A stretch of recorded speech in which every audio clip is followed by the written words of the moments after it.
पढ़े लिखे डिवोर्स दे रहे हैं या अनपढ़ ज्यादा? दोनों दे रहे हैं सर, दोनों दे रहे हैं। नंबर किसका ज्यादा है? मुझे लगता है पढ़े लिखे जो हैं दे आर मोर होता क्यों है कि वो जो महिला खास तौर पे उसके माता पिता जो है, why do they force there daughter go back वहीं रहो, इंस्टेड ऑफ सेइंग कि यार you can just restart your life, तुम अपना कैरियर बिल्ड करो, तुम अपना फ्यूचर बिल्ड करो, यू कैन डू बेटर। बहुत लकी हैं वो लड़कियां जिनके माँ बाप उनको शादी के बाद टूटे, अच्छा रहे सिस्टम नहीं रहे, वो एक्सेप्ट करने को रेडी हैं। जितना मर्जी हम पढ़े लिखे हो जाएं या जितना मर्जी लिटरेसी लेवल आगे बढ़ जाए, पेट्रियार्कल माइंडसेट ना यहाँ पर वो बन चुका है, उसको ओवरनाइट हम नहीं चेंज कर पाएंगे। कहीं ना कहीं यही होता है कि अगर लड़की शादी करके जा रही है तो अब इसकी अर्थ ही वहां से निकले। और एक ट्रेंड आजकल ये भी है, पहले क्या होता था कि डाउरी डायरेक्टली मांग ली जाती थी, अब क्योंकि डाउरी प्रोहिबिशन एक्ट है तो दे कांट डायरेक्टली आस्क कि मुझे गाड़ी चाहिए, बंगला चाहिए, जो भी है। अब क्या करते हैं, वो लड़की को पहले शादी के दौरान फैमिली को बोलेंगे हमें कुछ नहीं चाहिए, तो जब शादी हो जाएगी उसके बाद उस लड़की को इतना टॉर्चर करेंगे कि तुम्हारे बाप ने ये नहीं दिया, जाके वो ले आओ, ये ले आओ, जो भी है ज्वेलरी, जब कुछ। लास्ट में वो लड़की टॉर्चर होके सुसाइड तक अटेम्प्ट करने के लिए रेडी हो जाती है। तो जैसे मिसाल के तौर पर वुमेन सेल बनाया गया है, वहां पर भी जब महिला जाती है तो उसको पहले कहा जाता है कि नहीं, इसके पति को बुलाओ, इनका किसी तरीके से हम सलाह समझौता करवाते हैं। How easy is it that there you are, a relationship is broken already, ठीक है, you don't want to repair it but you are being forced to repair it. तो वो जो forceful repair of relationships है, do you think these kind of relationships survive for a long time, and if they do survive, what impact will they have on the children? Women cell की अगर मैं बात करूं, वहां पे ज्यादातर यही होता है कि आपको कहीं ना कहीं प्रेशर क्रिएट किया जाता है कि देख अगर तू इसके साथ नहीं रही या तू उसके साथ नहीं रहेगा तो this can be the consequences, FIR registered हो सकती है, वुमेन को बोला जाएगा तू नहीं रहेगी तो फिर देखना तेरे पे केस कर देंगे, वगैरह वगैरह एंड ऑल दिस थिंग। पुराने जमाने में डिवोर्स रेट कम इसीलिए भी था क्योंकि पेरेंट्स जो थे वो बीच में पड़ते थे दोनों फैमिलीज के, एंड दे वो ट्राई करते थे समझने की सिचुएशन की कि कहीं हमारे कुछ बीच में पड़ने से शायद चीजें सॉर्ट आउट हो जाए। आज के पेरेंट्स ईगोइस्टिक बहुत है, कहते हैं कि तुम्हारा बेटा ही ऐसा है, तुम्हारी बेटी ही ऐसी है, वो चीजें भी कहीं ना कहीं डिवोर्स का एक रीजन है। नौशाद, क्या महिलाएं कानून का गलत इस्तेमाल कर रही हैं, क्या महिलाएं कानून का फायदा उठा रही हैं? एक रिटायर्ड जज साहब से मेरी बात हुई, उन्होंने एक बहुत खूबसूरत बात बताई। उन्होंने कहा कि जहां तक महिलाओं का ताल्लुक है, हमने अपनी प्रैक्टिस में देखा है कि जब हमारे सामने केस आते हैं तो वहां मर्द की चतुराई, पुरुष की चालाकी, वो सारी चीजें जब हम उनको एनालाइज करने लगते हैं तो फिर हमें ये महसूस होता है कि जो महिलाओं को सुरक्षित करने के लिए और महिलाओं को ताकतवर बनाने के लिए कानून बनाए गए हैं, उनकी स्पिरिट बिल्कुल सही है। लेकिन कुछ एक मामलों में अगर उनका गलत इस्तेमाल हो रहा है तो उसका कतई भी यह मतलब नहीं है कि मुकम्मल तौर पर महिलाएं कानून का गलत इस्तेमाल करती हैं। उनका यह भी कहना था कि पुरुष जिस तरीके से चीजों को मैनिपुलेट करता है, जिस तरीके से वो कहानी गढ़ता है और जैसे समाज उसके हक में खड़ा हो जाता है, वो कंफर्ट महिलाओं को नहीं मिलता। और उन्होंने ये भी कहा कि जब कोई महिला और पुरुष से जुड़ा हुआ मामला कोर्ट के सामने आता है, उसके दूरगामी नतीजे होते हैं। पुरुष को उन दूरगामी नतीजों का ज्यादा नुकसान नहीं होता, लेकिन महिलाओं को हमारे समाज के कारण सब कुछ झेलना पड़ता है। क्या जो जज साहब, रिटायर्ड जज साहब ने कहा, ये अपनी जगह, ये मैंने इसलिए शुरुआत में कहा क्योंकि मेरे साथ एडवोकेट मीनू पाधा है, महिला है खुद, और कई सारी कमिटीज की मेंबर हैं, सेक्सुअल हैरासमेंट और अन्य कई और कमिटीज की मेंबर हैं, और साथ में आपने इनको जोश टॉक्स में भी देखा होगा, वहां पर भी उन्होंने अपनी बात रखी है, दमदार तरीके से अपनी बात रखती हैं। आइए इनसे समझते हैं एज अ महिला इनका क्या मानना है। मीनू जी, सबसे पहले जो मैंने ये बात इंट्रो में कही, किस हद तक आप इससे एग्री करती हैं या आप डिसएग्री करती हैं? देखिए सर, सबसे पहले तो थैंक यू, क्योंकि ये बड़ा सेंसिटिव टॉपिक है और रिक्वायरमेंट भी है आज की इस टॉपिक पे बात करना। आपने जो बोला वो कहीं ना कहीं एक हार्श रियलिटी है। चीजें जो है कोर्ट में देखने को मिलती हैं, क्योंकि बीइंग एन एडवोकेट और जो सामने जज साहब बैठे होते हैं वो डेली हंड्रेड्स ऑफ केसेस देखते हैं, तो उनको पता चल जाता है, क्योंकि सालों से वही चीजें देखने सुनने के बाद जब है, कहीं ना कहीं आपको पता चल जाता है कि कौन सी पार्टी सही है, कौन सी पार्टी गलत है।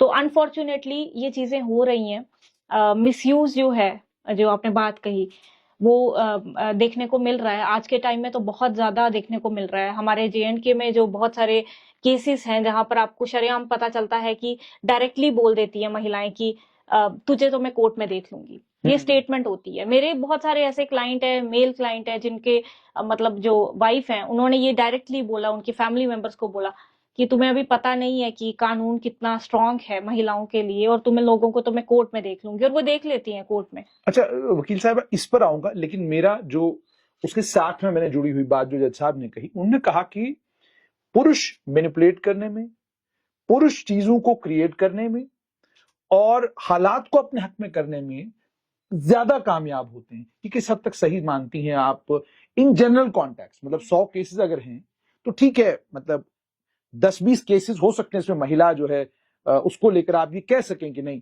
She is not exactly doing what she is supposed to do, लेकिन 80% केसेस में आपको क्या देखने को मिलता है? कहीं ना कहीं हम देखिए सर, मुझे लगता है कि जेंडर बायस्ड होना यहाँ पे ना थोड़ा सा मेरे लिए, मुझे सही नहीं लगता कि आप एक स्पेसिफिक जेंडर को टारगेट करो। पुरुष मैनिपुलेटिव होते हैं, ऑफ कोर्स वो ऑनेबल जजेस जो भी हैं उनका रिटायर्ड जज हैं, उनका अपना नजरिया है देखने का। बट मुझे जहां तक लगता है it is not confined to gender only. You can not specify कि नहीं वो पर्टिकुलर जेंडर है तो वो मैनिपुलेटिव ज्यादा है। लेकिन हाँ, एक चीज देखने को जरूरी मिलती है कि एजुकेशन का जो है ना थोड़ा गैप वो मिलता है। जहां पे लोग एजुकेटेड हैं तो ऑफ कोर्स वो कानून को बेहतर तरीके से जानते हैं, वो कानून को मिसयूज या कानून को मैनिपुलेट, जजेस को, वकीलों को मैनिपुलेट करने की कोशिश नहीं करते, क्योंकि उनको पता है कि दे नो एवरीथिंग। लेकिन हाँ, जहां पर लोग कम जानते हैं वो ज्यादा कोशिश करते हैं चीजों को घुमा फिरा के बताने की। तो मुझे लगता है कि ये, लेकिन मैं एक कहूंगी कि specific gender, you are saying that we need to be gender neutral when we are having a debate on use and misuse of laws. Absolutely. Which are beneficial for women and which are in a way there to help women, you know. So do you want us to be gender neutral? Absolutely sir, matlab there but is it possible? It is possible. Why it is not possible? It is 2025 and we are talking about women, how women are misusing laws. तो ये reality है। अभी alimony के इतने सारे cases आए और वो सारे केसेस इस वक्त हाईलाइट हैं, लोग उस पर बात कर रहे हैं। देखिए सर, अभी बहुत सारे ऐसे केसेस हैं। अतुल सुभाष का जो हमने रिसेंट एक बहुत अनफॉर्चुनेट इंसिडेंट देखा, उसके बाद भी एक मैन ने सुसाइड किया। हम ये नहीं कह सकते कि ये डिबेट जो है अब विमेन और मतलब हमें विमेन सेंट्रिक लॉज पे ही करनी चाहिए, या विमेन ही गलत है या मेन ही गलत है। ये अब जेंडर का क्वेश्चन ही नहीं रहा है। अभी रिसेंटली एक जो इंसिडेंट हुआ जहाँ पे सीमेंट में डालकर वो हस्बैंड मर्चेंट नेवी में था, उसको जाके मार दिया गया। तो ऐसा नहीं है अब। लेकिन फिर भी हम कहीं ना कहीं बीइंग अ विमेन, मतलब मैं खुद एक महिला हूं, तो मैं ये तो बोलूंगी कि आज भी हम ये डिनाई नहीं कर सकते कि जो NCRB का डेटा होता है वो बहुत स्टार्टलिंग फैक्ट्स होते हैं। आज भी महिला शायद 9 बजे के बाद 8 बजे के बाद बाहर नहीं निकल सकती है। तो उसमें मेन ही इन्वॉल्व होते हैं। एक विमेन का रेप नहीं करती है, एक विमेन के साथ सेक्सुअल हरासमेंट नहीं करती है, वो कहीं ना कहीं मेन ही इन्वॉल्व होते हैं। लेकिन फिर भी जब हम बात करते हैं कि मैनिपुलेट करना या ये करना, I don't think it is confined to a particular gender. Any person can be manipulated. अच्छा मुझे बताइए, कानून क्या कहता है? अभी मिसाल के तौर पे बहुत सारे केसेस आपके सामने आते होंगे। Is there some specific case you would like to discuss here? Of course, sir, being an advocate, we can't disclose the whole. I'm not talking about the details of the individuals involved, but I'm saying you can just एक थोड़ा सा larger perspective देने के लिए कि देखिए इस तरह का भी एक केस आया और फिर ऐसे उसका निपटारा हुआ, जहां पर हमने देखा कि महिला जो है वो मैनिपुलेट करने की कोशिश कर रही थी, वो फैक्ट्स को ट्विस्ट करने की कोशिश कर रही थी और कोर्ट ने उसकी मदद की, कोर्ट ने पुरुष की मदद की। बिल्कुल सर, ऐसे बहुत सारे केसेस हैं जहां पे महिला एक, ऑफ कोर्स जैसे आपने कहा कि कॉन्फिडेंशियलिटी मेंटेन रखूंगी, बट एक केस है जहां पे एक मेल है, उसको फीमेल जो है वो मारती थी। मतलब ये पुलिस के पास जब वो गया तो उसको काफी ह्यूमिलिएशन का फेस करनी पड़ी, क्योंकि आप नहीं एक्सेप्ट कर पाते हैं कि तुम्हारी वाइफ तुम्हें कैसे मार सकती है, या तुम्हारी वाइफ कैसे तुम्हारे साथ हरास कर रही है, तुम्हें कैसे टॉर्चर कर रही है, तुम मतलब इतनी जान है तुम्हारी, तुम कुछ नहीं कर सकते। बट ही नोज, क्योंकि वो पढ़ा लिखा था, उसको पता था कि वुमेन लॉज इतने स्ट्रांग है, अगर मैंने कुछ इस पे हाथ उठाया तो 2 मिनट नहीं लगेंगे इसको टेस्टिमनी देते और मुझे जेल के अंदर जाने में। तो वो एक देखने को मिला, और ही वॉज वेरी स्मार्ट। मतलब उन्होंने बहुत अच्छे से पेशेंटली वो किया। जैसे ही वो महिला ने उन पर अटैक किया एक मतलब एक ऑब्जेक्ट से, ये बहुत सेंसिटिव पार्ट होता है सर। यहाँ पर अटैक किया और उन्होंने फटाफट से एमएलसी करा ली, मतलब उसी कानून का जो महिलाओं के लिए भी है पुरुषों के लिए भी है। हमारा जो संविधान है वो इक्वालिटी की बात करता है, नो डाउट इक्वालिटी है sir, equality, right to equality जो है बेसिक फंडामेंटल राइट है हमारा। तो कहीं ना कहीं उनको पता था, क्योंकि पढ़े लिखे थे, कहीं ना कहीं पढ़े लिखे थे, तो उनको पता था कि मैं किस तरह से अपने आप को ऐसी सिचुएशन में बचा सकता हूँ। उन्होंने फटाफट से एमएलसी कराई और कोर्ट ने कॉग्निजेंस ले लिया थर्ड में। तो यहाँ पर आपको एक्स्ट्रा विजिलेंट होना पड़ेगा, आपको ये देखना पड़ेगा कि कहाँ पर मैं किस तरह से अपने आप को, ज्यादातर ना मैंने देखा जो एज एन एडवोकेट मैं ना कॉम्प्रोमाइज कर लेते हैं। ओके, कितना पैसा चाहिए बोलो, खत्म करो केस, कॉम्प्रोमाइज कर लेते हैं, क्वैश करा देते हैं। इज इट मतलब like this compromise, is it legal? Of course compromise is illegal, क्योंकि क्रुएलिटी के केसेस में ज्यादातर जो लास्ट खत्म होता है केस वो कॉम्प्रोमाइज पे ही होता है कि ठीक है तुम्हें इतने पैसे चाहिए, ओके फाइन, हम कॉम्प्रोमाइज कर लेते हैं, हाई कोर्ट में क्वैश करा लेते हैं एफआईआर या जो भी। पहले तो ये बहुत होता था, फिर इसे लीगल टेररिज्म करके एक टर्म दी थी honourable supreme court of India ने एक केस में, जिसमें कहा गया था कि विमेन, अब जो 498A सेक्शन थी पुराने हमारे सीआरपीसी में, उसको सॉरी आईपीसी में, उसमें इतना ज्यादा मिसयूज हो रहा था उसका, क्रुएलिटी का। मतलब इमीडिएटली एक लड़की टेस्टिमनी देती है कि मेरे फैमिली ने मुझे मारा या फिर मेरे इन-लॉज ने मेरे पे हाथ उठाया, पूरी फैमिली को एफआईआर के अंदर डाल दिया जाता था। अब जब कोर्ट ने कहा कि अगर आप के पास कोई क्रुएलिटी का मैटर आता है पुलिस के, they can't immediately register an FIR, they have to check whether the cruelty has been happened और not, they have to confirm this thing. तो कंफर्मेशन के बिना सीधे एफआईआर नहीं लग सकती। लेकिन आज भी बहुत सारे ऐसे पुलिस स्टेशन है, जैसे अभी एक मेरे क्लाइंट हैं, ऑफ कोर्स मैं नहीं वो कर सकती ज्यादा डिटेल शेयर, लेकिन वहां पर क्या है कि वो लड़की का जस्ट टेस्टिमनी है, उसके पास कोई भी एविडेंस नहीं है, उसके साथ डाउरी का कोई केस हुआ है, डाउरी की प्रताड़ना, जो दहेज की प्रताड़ना उसके साथ की गई है, या फिर उसके साथ उसकी बस टेस्टिमनी पे एफआईआर रजिस्टर्ड हो गई। वो बंदा यहाँ पे जम्मू में काम कर रहा है, सरकारी वो जॉब कर रहा है, कर्मचारी है, और वहां पर दूसरी स्टेट में वो लेडी उस पे एफआईआर लगा गई है, और अब उसको बेल लेने यहाँ से छुट्टियां ले लेके वहां पे तारीखें भुगतने जाना पड़ रहा है। हालांकि क्रुएलिटी उसके साथ हुई है, उसके पास पूरा प्रूफ है, वीडियोस हैं जो उसके पास, मतलब जो चीजों से उस पे प्रहार किया गया, वो सारे पिक्चर्स हैं उसके पास। लेकिन उस लेडी का इतना, क्योंकि वुमेन सेंट्रिक लॉ है, तो वो इतना इजिली उसने एफआईआर रजिस्टर्ड करवा दी। ये थोड़ा सा देख के unfortunate. I need to understand from you as a lawyer कि मामला कोर्ट तक पहुंचता क्यों है। हमारे जो जिस समय मान लीजिए हिंदू रीति रिवाज से शादी हो, मुसलमानों में शादी हो, हमारे यहाँ निकाह होता है, आपके यहाँ फेरे होते हैं, इसी तरीके से सिख समाज में शादी होती है, क्रिश्चियन समाज में शादी होती है। जिस समय आप शादी करते हैं, डोंट यू थिंक कि वक्त आ चुका है उसी समय जो डॉक्यूमेंट्स आपके बनते हैं उन्हीं डॉक्यूमेंट्स में ये भी लिखवा लिया जाए कि भाई अगर किसी वक्त हमारा डिफरेंस ऑफ ओपिनियन हो गया, हमारा ट्रस्ट लेवल एक दूसरे में कम हो गया, तो हम लोग पीसफुली और एमिकेबली एक दूसरे से अलग होंगे, और उसी समय ये तय किया जाए कि जब हम अलग होंगे तो what will be the conditions of अलग होने की कंडीशंस क्या होंगी। क्योंकि आप कोई कंडीशन तय नहीं कर रहे होते शादी के वक्त में। जब आपकी शादी टूटती है, डिवोर्स होता है, फिर आप कहते हो जी मुझे एलिमनी भी चाहिए, मेरा बच्चा है, मुझे इसके लिए खर्चा भी चाहिए, मुझे ये भी चाहिए, मुझे वो भी चाहिए। अच्छा, उसके बाद जो हस्बैंड है वो अभी उन्हीं सभी चक्रों में पड़ा हुआ है कि मुझे एलिमनी भी देना है, मुझे ये खर्चा भी देना है, मुझे वो भी करना है, और मैडम तब तक मूव ऑन कर गई होती है, मैडम तब तक किसी और रिलेशनशिप में चली गई होती हैं, या मैडम की दूसरी जगह शादी की तैयारी हो रही होती है, और मैडम क्या करती है, she doesn't want to get married, she keeps it. क्योंकि एक केस मेरे सामने है, वो क्या कर रही है कि ना वो डिवोर्स फाइनलाइज कर रही है, और ना ही वो दूसरे उस अपने हस्बैंड को भी मूव ऑन करने नहीं दे रही, लेकिन खुद मूव ऑन कर चुकी है।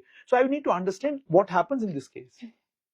सर, इसमें मुझे लगता है कि कहीं ना कहीं आप फर्स्ट डे में नहीं, जब शादी हो रही होती है तब फोटोग्राफी हो रही होती है, तब बहुत बड़े बड़े सपने दिखाए जा रहे होते हैं दोनों पार्टीज की तरफ से। ये एक रियलिटी है, और ये ग्राउंड में यही होता है। आप उस टाइम अगर ये बातें करेंगे कि चलिए एफिडेविट लिखा देते हैं, या फिर ये म्यूचुअली एक कंसेंट का वो लिखा देते हैं कि तुम्हारी ये शर्तें हैं, मेरी ये शर्तें, अगर इनमें से कोई भी टूटी हम एमिकेबली सेटल करेंगे और डिवोर्स कर देंगे, ये उस दौरान बात हो ही नहीं सकती। उस दौरान आप 7 जन्मों के वादे कर रहे होते हैं। जैसे हमारे हिंदू धर्म धर्म में होता है कि 7 जन्मों में अब तुम्हारे साथ ही होगा, लेकिन पता चलता है 7 साल भी साथ में नहीं रह पाए। तो वो आप उस टाइम, मुझे लगता है कि ऐसी सिचुएशन ही नहीं होती है कि आप डिवोर्स के बारे में सोच सकते हैं या ऐसा कुछ सोच सकते हैं। तो वो माइंडसेट दिमाग में, वो माइंडसेट आएगा ही नहीं कि हम। बट डोंट यू थिंक कि ये माइंडसेट इस कारणवश भी है कि मान लीजिए लड़की की तरफ से देख लीजिए आप, लड़की किसकी शादी हो गई, वो किसी घर में चली गई, शी इज फेसिंग, मतलब वहां पर उसको मेंटल हैरेसमेंट है, वहां पर उसको और भी तरह से हैरास किया जा रहा है, परेशान किया जा रहा है, और वो घर छोड़ के अपने माँ बाप के पास चली जाती है। वहां माँ बाप बजाय उसको कॉन्फिडेंस उसका बिल्ड करने के और उसको ये बोलने के कि यार if you are not fit in this relationship, वो कहते हैं नहीं, कोशिश करते हैं, 4 लोग बिठाते हैं और तुम लोगों की सलाह समझौता करवाते हैं। और उसके बाद जब आप लिटरेचर देखते हैं, क्योंकि बहुत सारे लिटरेचर जो आप पढ़ते हैं वहां, और बहुत सारी कहावतें भी है कि भाई एक बार अगर कोई रिश्ता टूट गया और एक रिश्ते में कहीं दरार आ गई और कहीं शक व शुबा पैदा हो गया, उसको दोबारा से जब आप रिपेयर करने लगते हो, रिश्ता तो रिपेयर हो जाता है लेकिन वैसा नहीं रह पाता जैसा है। तो आपसे ये समझना चाहता हूं कि किस हद तक माँ बाप जिम्मेदार हैं कि अगर आपकी लड़की परेशान है, एक रिलेशनशिप से खुश नहीं है, ठीक है, और वो उस रिलेशनशिप से बाहर निकलना चाहती है, वाई पेरेंट्स को क्या परेशानी होती है, why don't they support their daughter, why are they hell bent on sending her back to her home, जाओ जाओ घर बसो वहीं रहो, ये वो। क्योंकि इसके दूरगामी नतीजे हैं। दूरगामी नतीजे ये कि जब एक ऐसे घर में बच्चा पल रहा है, बड़ा हो रहा है, जहां पर हस्बैंड वाइफ के बीच में डिस्प्यूट है, वो लगातार लड़ रहे हैं और जबरदस्ती उनको 2 फैमिलीज ने कहा जी नहीं, समाज के लिए आपको इकट्ठे रहना है। So that does a broken family, एक ब्रोकन फैमिली में जो बच्चा है वो जब बड़ा होता है, you can well understand what will be his mental state. Consistently उसने कन्फ्लिक्ट देखा हुआ। तो I need to understand from you why, होता क्यों है कि वो जो महिला खास तौर पे उसके माता पिता जो है, why do they force there daughter go back वहीं रहो, इंस्टेड ऑफ सेइंग कि यार you can just restart your life, तुम अपना कैरियर बिल्ड करो, तुम अपना फ्यूचर बिल्ड करो, you can do better. Sir ये बहुत अच्छी बात बोली आपने। बहुत लकी हैं वो लड़कियां जिनके माँ बाप उनको शादी के बाद टूटे, अच्छा रहे, सिस्टम नहीं रहे, वो एक्सेप्ट करने को रेडी हैं। बट क्योंकि पेट्रियार्कल माइंडसेट हमारी देश से, जितना मर्जी हम पढ़े लिखे हो जाएं या जितना मर्जी लिटरेसी लेवल आगे बढ़ जाए, पेट्रियार्कल माइंडसेट ना यहाँ पर वो बन चुका है। उसको ओवरनाइट हम नहीं चेंज कर पाएंगे। कहीं ना कहीं यही होता है कि अगर लड़की शादी करके जा रही है तो अब इसकी अर्थी ही वहां से निकले, चाहे अर्थी वही घर वाले निकाल दें, उसके इन लॉज ही निकाल दें। कितने सारे ऐसे केसेस हम देखते हैं कि यहाँ जहाँ पे लड़कियां जला दी जाती हैं डाउरी की वजह से। और एक ट्रेंड आजकल ये भी है, पहले क्या होता था कि डाउरी डायरेक्टली मांग ली जाती थी। अब क्योंकि डाउरी प्रोहिबिशन एक्ट है तो दे कांट डायरेक्टली आस्क कि मुझे गाड़ी चाहिए, बंगला चाहिए, जो भी है। अब क्या करते हैं, वो लड़की को पहले शादी के दौरान फैमिली को बोलेंगे हमें कुछ नहीं चाहिए, जो मैंने प्रैक्टिकल लेवल पे देखा है, कुछ नहीं चाहिए। बट जब शादी हो जाएगी उसके बाद उस लड़की को इतना टॉर्चर करेंगे कि तुम्हारे बाप ने ये नहीं दिया, जाके वो ले आओ, वो ले आओ, ये ले आओ, जो भी है, ज्वेलरी, जब कुछ। लास्ट में वो लड़की टॉर्चर होके सुसाइड तक अटेम्प्ट करने के लिए रेडी हो जाती है। ये मैंने खुद कुछ केसेस में देखा है। मतलब आप उसको फिजिकली नहीं बीट कर रहे हो, फिजिकली नहीं मार रहे हो, हाँ, आप इमोशनल टॉर्चर उसका कर रहे हो। वो उतना खतरनाक टॉर्चर है। आप कोर्ट में भी कैसे बताओगे कि मुझे टॉर्चर कर रहे हैं? कोर्ट कहेगा प्रूफ कहाँ है? You have to prove emotional trauma, which is very difficult to prove. How you will prove that before the court? अच्छा, मुझे ये भी बताइएगा, sorry to interrupt you, but हर जगह मैं यही देखता हूँ, मतलब जैसे मिसाल के तौर पर वुमेन सेल बनाया गया है, वहां पर भी जब महिला जाती है तो उसको पहले कहा जाता है कि नहीं, इसके पति को बुलाओ, इनका किसी तरीके से हम सलाह समझौता करवाते हैं। आप कोर्ट चले जाएं, नहीं आप एक बार ट्राई कर लो, अगर आप दोनों के बीच में कोई आर्बिट्रेशन हो जाती है, किसी तरीके से आप लोग इकट्ठे रह सकते हो। I need to understand from you as a woman, how easy is it that there you are, a relationship is broken already, ठीक है, you don't want to repair it, but you are being forced to repair it. तो वो जो forceful repair of relationships है, do you think these kind of relationships survive for a long time? And if they do survive, what impact will they have on the children? Sir first of all ये relationship the moment ये जबरदस्ती का, जैसे आपने कहा ना, forcefully conciliation कराई, नहीं जाओ जाओ जाना, रहना वहीं, रहना ही, आपके पास कोई ऑप्शन नहीं है, डरा धमका के। इनफैक्ट वुमेन सेल की अगर मैं बात करूं, वहां पे ज्यादातर यही होता है कि आपको कहीं ना कहीं प्रेशर क्रिएट किया जाता है कि देख, अगर तू इसके साथ नहीं रही या तू उसके साथ नहीं रहेगा तो this can be the consequences. FIR registered हो सकती है, वुमेन को बोला जाएगा तू नहीं रहेगी तो फिर देखना तेरे पे केस कर देंगे, वगैरह वगैरह, and all this things. You have seen all that? Obviously sir, मतलब As a everybody, lawyer you have to. obviously we have to see this thing. तो फर्स्ट ऑफ ऑल ये ऐसा नहीं हो सकता, यू कांट फोर्स समवन. मेरे ही client है, he was forced by the women cell कि यू हैव टू आपको सारा उसके साथ रहना ही पड़ेगा. वो कह रहा है मैं नहीं रह सकता इस लेडी के साथ, इसने मेरे पे अननेसेसरी इतने सारे केसेस कर लिए, मैं नहीं रह सकता. अगर तुम नहीं रहेगा तो हम तेरे वर्क प्लेस में आ जाएंगे, वर्क प्लेस में आके तेरी बेइज्जती करेंगे, तेरे को उठा के ले जाएंगे, तेरे पे FIR registered. This is what police is saying. Obviously. This is terrible. How can they do it? They are doing it and this is everybody knows this. Of course I can't मैं एक वो नहीं कर सकती, but ये everybody knows this thing कि this happened. तो ये चीजें होती हैं, but अनफॉर्चुनेट ये चीज है कि ये कोई तरीका नहीं है रिश्ता बनाने का. आप फोर्सफुली वो कर देंगे. पेरेंट्स, जैसे आपने कहा, पेरेंट्स का ऐसे सिचुएशन में बहुत बड़ा रोल होता है. They have to understand this thing कि अगर मेरी बेटी कह रही है कि उसको मारते हैं, पीछे उसको मार रहे हैं, पीट रहे हैं, उसको टॉर्चर कर रहे हैं, तो वो सही बोल रही होगी. उस पर इतना तो विश्वास रखो कि तुम लोगों ने 20-25 साल 30 साल जितनी भी उम्र उसके साथ उसको बड़ा किया है, उस पर इतना ट्रस्ट तो रखो. अगर वो कुछ बोल रही है तो तुम लोगों को उसकी बात समझनी चाहिए and you have to welcome her कि ये तेरा ही घर है. It is ironical.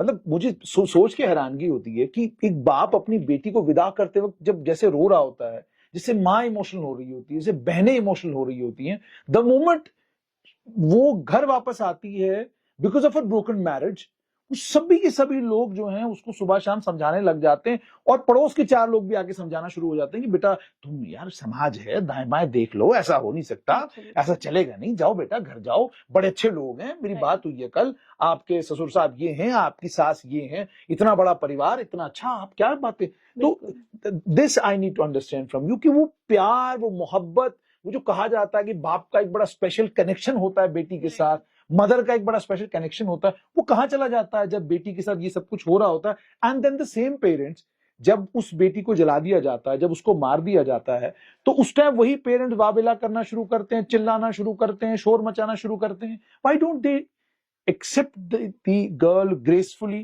क्योंकि मेन के लिए क्या है, पूछा जाता है हाँ जी क्या डिवोर्स, हाँ जी ठीक है कोई बात नहीं, डिवोर्स है, दूसरी शादी हो जाएगी. ठीक है. In the case of female, is it that there is a pressure on the family कि यार अगर बेटी वापस आ गई तो फिर क्या करेंगे हम इसके साथ, दूसरी मैरिज लड़की की करना, is it a difficult thing?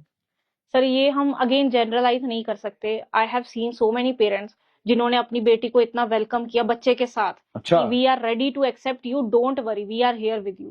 तुम्हें कोई उसके पास जाने की जरूरत नहीं है, हम तुम्हारे बच्चे को पाल लेंगे और तुम्हारे बच्चे को अच्छी शिक्षा देंगे, अच्छी पढ़ाई एजुकेट करेंगे, तुझे टेंशन लेने की जरूरत ही नहीं है. But on the other side कुछ ऐसे भी पेरेंट्स हैं जिनकी वजह से, दिल्ली में मैं गई थी सर पिछले कुछ दिनों में, वहां पे मेरी एक मुलाकात एक बहुत ही अच्छी लेडी से हुई.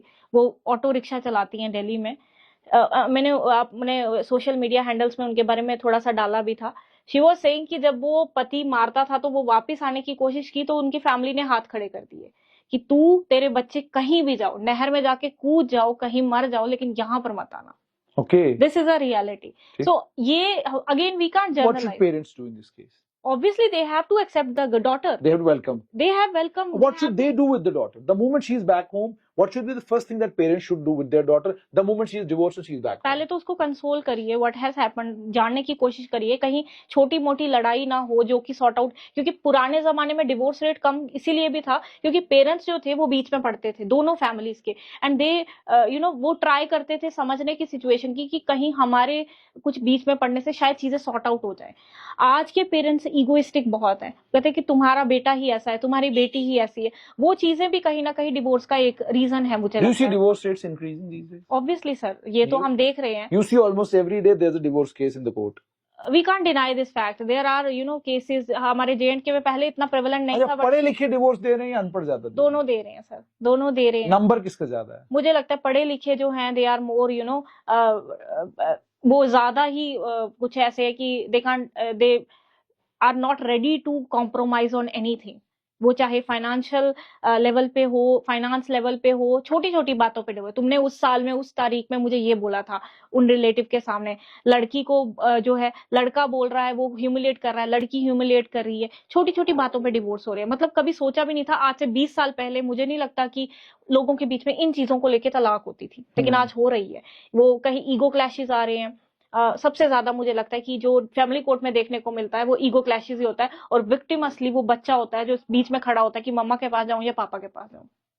असली में। अच्छा, ये हो रहा होता है। अच्छा, मुझे अब ये बताइए, एक टाइम था जब रिलेशनशिप्स खराब होते थे तो बीच में माँ बाप पढ़ते थे, दोस्त पढ़ते थे, they would they would talk to both boy as well as a girl, और कोई ना कोई होता था बीच में, उसको पूरी कहानी पता होती थी कि हस्बैंड वाइफ के बीच में क्या चल रहा है। लेकिन these days it's a completely different ball game, in a sense कि आप you don't fall back on your friends for advice, you fall back on therapist, you fall back on psychologist, जिनको आप वन साइडेड स्टोरी नरेट करते हैं, अपनी side की सारी story सुना देते हैं, और वो उस साइड की स्टोरी सुनने के बाद एग्जैक्टली जो स्टोरी उन्होंने सुनी होती है उसी के बेसिस पे एनालाइज करके आपको एक हल दे देते हैं कि भाई ये हल है इसका, ठीक है। Do you think this is the right approach? Obviously sir, आज का टाइम ऐसा है कि we can't deny this fact also कि मेंटल हेल्थ इश्यूज जो हैं वो राइज हो रहे हैं। हाँ। हर बच्चे में, टीनेजर्स में, बड़े बुजुर्गों में, उनको कहीं ना कहीं हमारे यहाँ पे शायद इतना भी थेरेपी का कल्चर नहीं है, लेकिन जो मेट्रोपॉलिटन सिटीज हैं, I think it is very common these days to take therapies. लेकिन आप थेरेपी भी लीजिए, ठीक है, वो प्रोफेशनल है। अब एक वकील से जो काम हो सकता है वो वकील से ही हो सकता है, डॉक्टर से जो काम, एक जर्नलिस्ट से जो काम, हर एक इंसान प्रोफेशनल है अपनी अपनी फील्ड में। लेकिन मुझे लगता है कि जहां पे चीजें पेरेंट्स लेवल पे ठीक हो सकती हैं, क्योंकि उनका एक्सपीरियंस होता है, वो एक 50 साल की शादी काट कर आए हैं, उनका एक एक्सपीरियंस है कि किस तरह से शादी को 50-60 साल उन्होंने चलाया है, they know how to settle things, how to वो सॉर्ट करनी है चीजें। तो अगर उनके बीच में आने से शादी बच सकती है तो प्लीज बचाइए।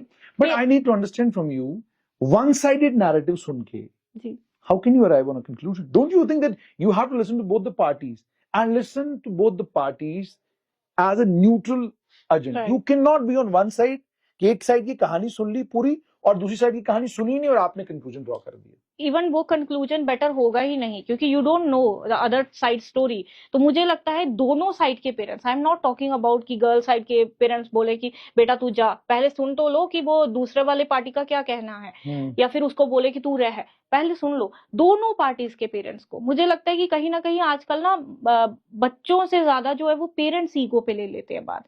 तूने मेरे बेटे को ऐसे बोला, तेरे जैसी तो मैं 10 खड़ी कर दूं, इस तरह की स्टेटमेंट्स जो है वो माँ बाप, स्पेशली मदर्स, वो अपनी ही बहू को बोल रही हैं कि तेरी जैसी तो मैं 10 खड़ी कर दूं अपने बेटे के लिए, ये तो तेरी मजबूरी में करनी पड़ी शादी, ये सब स्टफ। तो ये ईगो जो क्लैश हो रहा है, मुझे लगता है पेरेंट्स को इतना समझदार तो होना चाहिए कि अपनी शादी आप लोगों ने 50-60 साल चलाई है, तो अपने बच्चों को एमिकेबली सेटल करने के लिए एक ट्राई तो करो। बाद में डिवोर्स होता है, ठीक है, एमिकेबली सेटल करो, कोर्ट में 6 महीने का म्यूचुअल डिवोर्स पिटिशन डालो, डिवोर्स खत्म करो। क्या सालों साल तारीख पे तारीख चला रहे हो? अननेसेसरीली कोर्ट का भी टाइम वेस्ट करते हैं अपने ईगो की वजह से, और अपना भी टाइम वेस्ट करते हैं, और लास्ट में जब कंक्लूजन पे आने वाले होते हैं, सालों बाद ये याद आता है चलो एमिकेबली सेटल करते हैं। तो जब सालों बाद ये चीजें आनी ही थी तो यही पहले डिसाइड कर लिया होता। In the last question, do you think there's a need to revamp all the laws related to marriage, relationships? Do you think there's a need to revamp? आपने भारतीय न्याय संहिता जरूर लाई है, but do you think जो ये कानून govern करते हैं मैरिज को, शादी को, जैसे यूनिफॉर्म सिविल कोड की बात हो रही है, क्या आपको लगता है कि टाइम आ चुका है that we need to revamp all these laws and जो नया कानून बने, डेफिनेटली महिलाओं को सुरक्षित वो कानून जरूर करे, पर ऐसा भी ना हो कि महिलाओं की कहानी तो सारी दुनिया सुन ले, लेकिन वो जो बेचारा पुरुष है उसकी कहानी को सुनने के लिए तैयार ना हो। So do you think there is a need to revamp laws, और यू बिलीव कि एप्लीकेशन में जो है there are flaws, they need to be corrected? दोनों चीजें सर। सबसे पहले तो जैसे लॉज हैं, वुमेन सेंट्रिक लॉज हैं, जैसे रेप लॉज है, एंटी रेप के लिए इमीडिएटली एफआईआर रजिस्टर करने से पहले, क्योंकि there are several women who are misusing rape laws, वो फटाफट से स्टेटमेंट देती हैं रेप हो गया, ऑब्वियसली हीनियस क्राइम है, इमीडिएटली अरेस्ट हो जाती है। एट लीस्ट इंक्वायरी होनी चाहिए कि ये अभी कर्नाटका हाईकोर्ट ने एक ऑर्डर दिया था एक केस में, जहां पे एक लेडी ने इतने अननेसेसरीली केस डाले थे, तो कर्नाटका हाईकोर्ट ने हर पुलिस स्टेशन में एक डायरेक्शन भेज दी कि अगर ये लेडी कोई केस लेकर आती है इमीडिएटली एफआईआर मत रजिस्टर करना, क्योंकि इसने इतने सारे केस डाल दिए। पहले इंक्वायर करो कि ये जो बोल रही है वो सच बोल रही है नहीं। पुलिस किस लिए? इन्वेस्टिगेट करने के लिए। डायरेक्टली एफआईआर रजिस्टर्ड करने से पहले, स्पेशली मैट्रिमोनियल की, अगर मैं डाउरी प्रोहिबिशन एक्ट की बात करूं, डोमेस्टिक वायलेंस एक्ट की बात करूं, या विमेन ये जो बीएनएस में है रेप के लिए है सेक्शन, उसके बाद सेक्सुअल हरासमेंट पॉश के लिए है, इसमें इमीडिएटली एक्शन लेने से पहले इंक्वायर करें, पहले देखें। But the problem is with the courts only. होगा ही कि द मोमेंट पुलिस वाला कहता है नहीं जी अभी तो मैं एफआईआर लॉन्च नहीं करूंगा, पहले मैं क्या कहते हैं इसको इंक्वायर करूंगा, वो चले जाते हैं कोर्ट में, कोर्ट से उसको आती है थानेदार को डायरेक्शन, और इतनी स्ट्रिक्ट डायरेक्शन आती है और उसके बाद उसकी क्लास लग जाती है कोर्ट में कि भाई आपने किया क्यों नहीं, ये ऑफेंस इतनी देर पहले हुआ था, हाउ डिड यू क्या कहते हैं delay this and all. So that is why I am asking you कि that do you think this need to revamp laws, because what happens is कि अगर पुलिस वाला इंक्वायर करने लगता है तो कोर्ट पूछती है भाई तो इस केस में तो ये है कानून, ये कहता है तुम कानून की क्यों नहीं मानते, तुमने क्यों डिले किया इतना एफआईआर लॉन्च करने में। सर कानून जो है वो ये मतलब इस तरह के केसेस में ऐसा नहीं कहता, क्योंकि दे आर जुडिशियल माइंड्स जो कोर्ट में बैठे हुए हैं, जजेस हैं, दे नो कि वो लॉ को कैसे इंप्लीमेंट कराना है। जब तक कोर्ट में जब इंक्वायरी का डायरेक्शन जाता है 156(3) सीआरपीसी में एप्लीकेशन हुआ करती थी, अभी एज पर बीएनएसएस नई सेक्शन है, जब एप्लीकेशन जाता है कि direction to the SHO concern to registered an FIR, court जो है वो डायरेक्टली नहीं रजिस्टर करने के लिए कहती है अनटिल और अनलेस वो बहुत ही ज्यादा हीनियस क्राइम ना हो, मर्डर ना हो, रेप ना हो, they will also go for inquiry. वो कहेंगे कि जाके इंक्वायरी करो कि ये जो मेरे पास एलिगेशन आई है क्या ये सच है या नहीं है, क्योंकि टेस्टिमनी के बेसिस पे they are the judicial mind, they know how to do that, वो डायरेक्टली एफआईआर वगैरह। So we concluded here that you believe laws need to be revamped and on the other hand side implementation also needs to be improved, am I right? Absolutely sir, absolutely. So thankful to you, बहुत बहुत शुक्रिया। तो ये थी advocate Meenu पाधा। ये series हमने start की, इसमें कोशिश करेंगे जो महिला वकील जितनी भी हैं उन सबसे बात करेंगे और आपको इन तमाम कानूनों से अवगत कराएंगे, जानकारी आप तक पहुंचाएंगे। जो कानून एक तरह जहां महिलाओं को एम्पावर करते हैं, वहीं पर ये कानून ये भी इंश्योर करते हैं कि मर्दों के साथ ज्यादती भी ना हो। अब जाहिर सी बात है, जैसे मैंने आपको कहा कि एक जज साहब ने कहा क्यों कानून जो है there heavily towards women, there is a reason for that, ठीक है, एक हिस्टोरिकल बैगेज है, उसको हम we can not leave it. जैसे खुद एडवोकेट मीनू पाधा ने कहा कि दैट हम एक ऐसी सोसाइटी है जो पुरुष प्रधान सोसाइटी अभी भी मानी जाती है, तो जो पुरुष प्रधान सोसाइटी है उस सोसाइटी में सख्त कानून बनाना इसलिए भी जरूरी है ताकि महिलाएं खुद को सशक्त महसूस कर सकें और बुरे से बुरे हालात में भी उनको इस बात पर पूरा यकीन हो कि कानून उनका साथ देगा। लेकिन वहीं पर इस बात की जरूरत भी है कि आप कानून का खिलवाड़ ना करें, कानून का गलत इस्तेमाल ना करें, क्योंकि जब आप कानून का गलत इस्तेमाल करते हैं उसका नतीजा शॉर्ट टर्म के लिए तो बहुत बड़ा गेन हो सकता है, लेकिन एक लंबे वक्त तक के लिए बहुत बड़ी मुसीबत और परेशानी का बाइस बन सकता है। ऐसा ही कोई और मुद्दा, कोई और इशू लेकर दोबारा एडवोकेट मीनू पाधा के पास आएंगे, लेकिन बाकी वकीला साहिबान से भी मिलकर आप तक ये जरूर पहुंचाएंगे कि कानून मर्द और औरत को क्या क्या इख्तियार देता है, मर्द और औरत को क्या क्या ताकतें देता है और कौन सी ऐसी चीजें हैं जिससे मर्दों को और औरतों को दोनों को बचना चाहिए। और रिश्ता जब टूटे, रिश्ता टूटने के बाद परिवारों की जिम्मेदारी क्या बनती है, और अगर आप रिश्ते में हैं और आपका रिश्ता खराब हुआ है उसको ठीक करने के लिए किस अक्लमंदी का मुजाहिरा करना है, इस सब पर स्ट्रेट लाइन पर लगातार बात होगी।